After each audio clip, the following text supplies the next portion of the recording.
Edward, sebegitukah kamu padaku? Kamu ingin aku bersama Chris? Tanya Jessica sinis. Kenapa kamu bisa berbicara seperti itu? Tanya Edward, aku melihatmu dan Chris seperti sedang merencanakan sesuatu. Aku tahu kamu yang membawaku ke klinik, tapi kenapa kamu berbohong dan mengatakan bahwa Chris yang membawaku?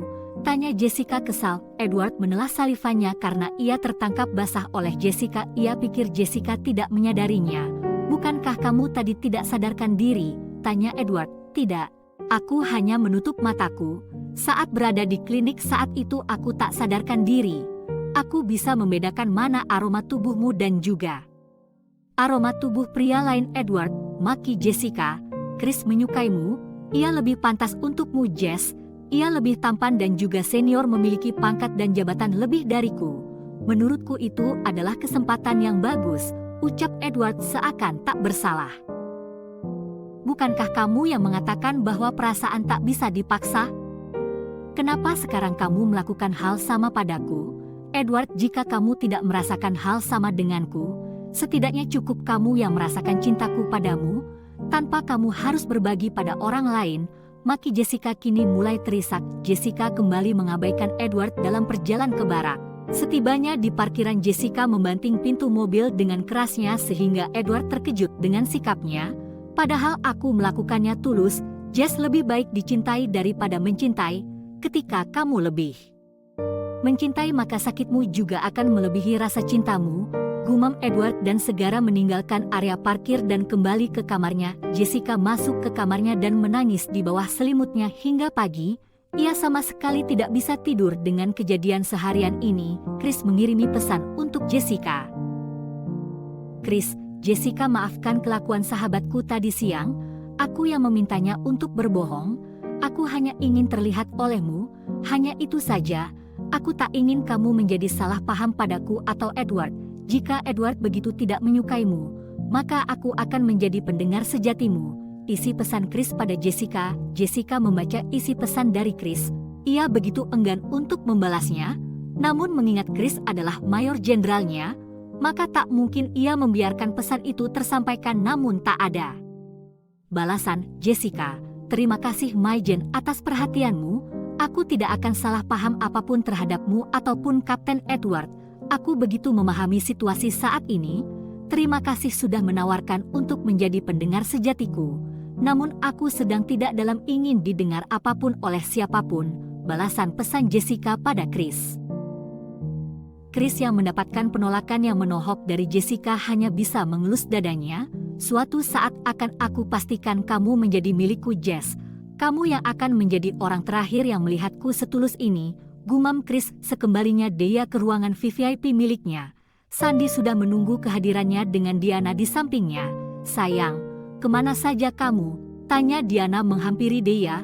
Aku hanya mencari udara segar Mom di helipad, ucap dia dan kembali ke tempat tidurnya dan langsung menyelimuti dirinya sendiri hingga ke kepalanya. Sandy yang melihat Andrew dengan penampilan acak-acakan meminta ia melaporan apa yang terjadi pada dia dan dirinya saat ia meninggalkan ruangannya.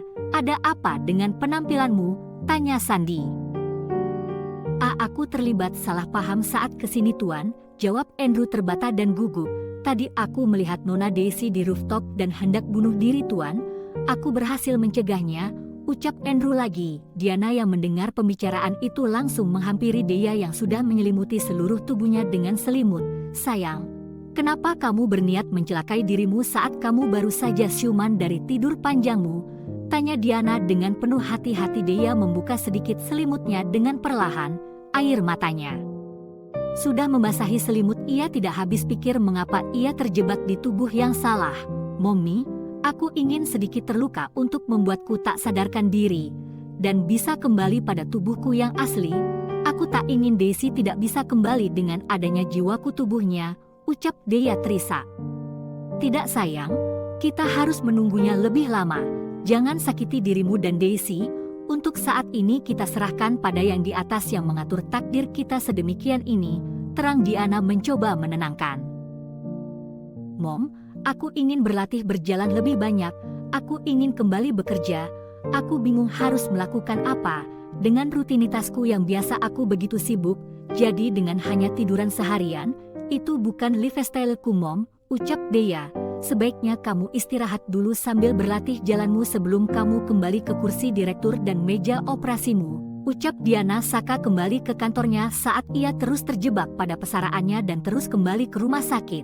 Entah perasaan bersalah karena Kirei yang menyebabkan kecelakaan, entah perasaan apa lagi yang bersarang di dadanya, Sandy akhirnya melaporkan kasus kecelakaan yang didalangi oleh Kirei. Polisi sudah mengerumuni rumah orang tua Kirei. Karena usaha yang didirikan oleh Kirei tidak atas namanya, maka polisi tidak bisa menggeledah usaha milik Kirei.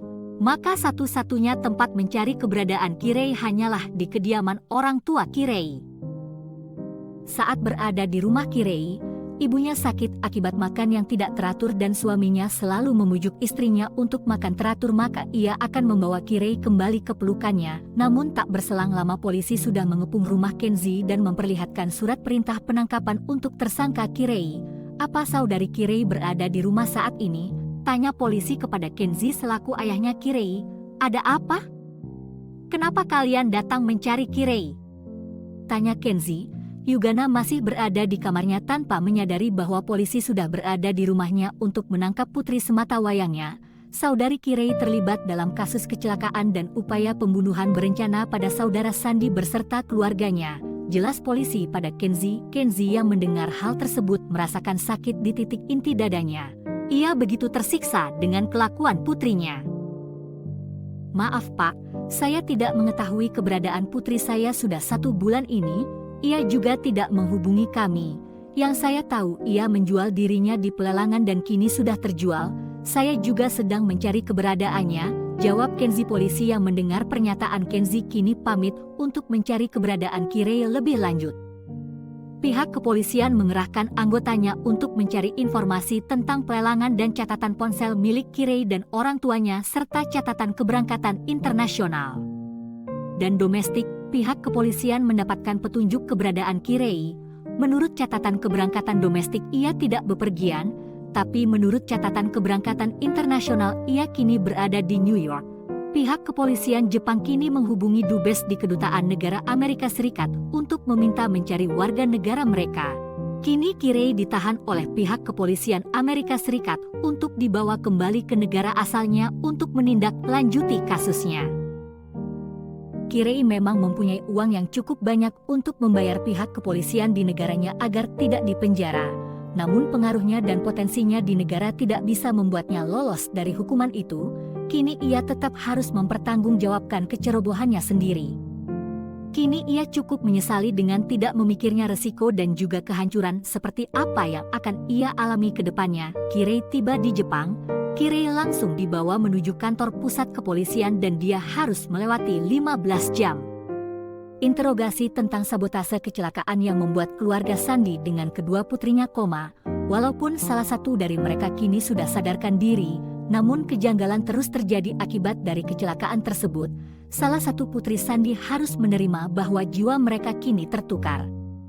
Setelah melewati berbagai rangkaian pemeriksaan, kini saluran televisi kembali dihebohkan dengan penangkapan Kirei, seorang pengusaha muda kaya raya. Yugana yang sebagai ibu dari Kirei jatuh pingsan setelah melihat berita di televisi. Kenzi lupa mencabut kabel di belakang televisi, padahal Kenzi sudah mencabut akses internet di rumahnya. Karena Kenzi tahu istrinya lebih sering memegang ponselnya ketimbang televisi, ia takut istrinya akan melihat portal berita di ponsel kesayangannya. Saka yang juga mendapatkan kabar terbaru dari Kirei kini bisa tersenyum lega dan puas. Ia kini berhasil menyingkirkan satu ganjalan di hidupnya. Saka bergegas pergi ke rumah tahanan untuk mengunjungi Kirei yang sedang menunggu sidang pertamanya. Saat Saka tiba di rumah tahanan dan bertemu Kirei, tatapan mereka beradu seakan percikan bara api terus Kirei keluarkan ketika melihat Saka yang datang menjenguknya. Kini mereka bertemu tapi terhalang pembatas dinding kaca di depan mereka. Mereka bisa bertemu dan berbincang tapi tidak dengan bersentuhan. Kirei masih menatap Saka dengan penuh kebencian, kerapuhan, kepedihan, kesedihan secara bersamaan.